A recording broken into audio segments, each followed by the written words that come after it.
No website can exist without both a domain name, such as google.com for example, and a hosting account.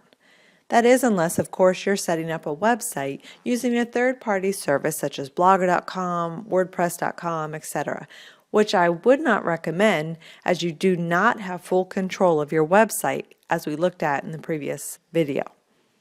A hosting account is simply where you store your website files so that when someone types in your domain name into their browser, your website will appear.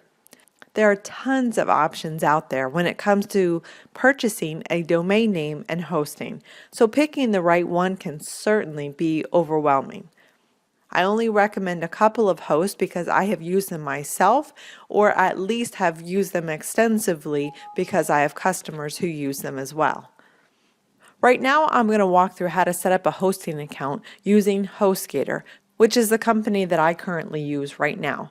You are welcome to, of course, choose any provider that you want. The steps for setting up your hosting will be slightly different, but they'll be pretty straightforward. So feel free to select any company that you feel comfortable with.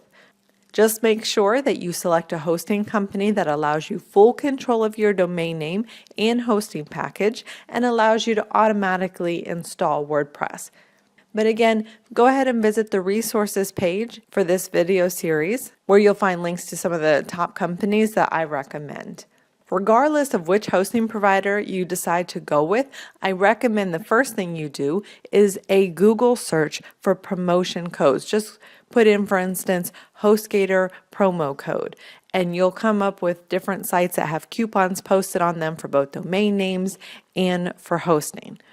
You can find some really great deals. Keep in mind that these websites often update pretty frequently, so it might look slightly different, but this is going to give you a general idea.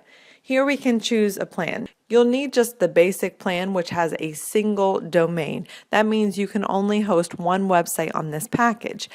If you think that you will be having multiple websites, it's a good idea just to bump up your plan to the middle plan, which has unlimited domains. This means you can host as many websites as you like.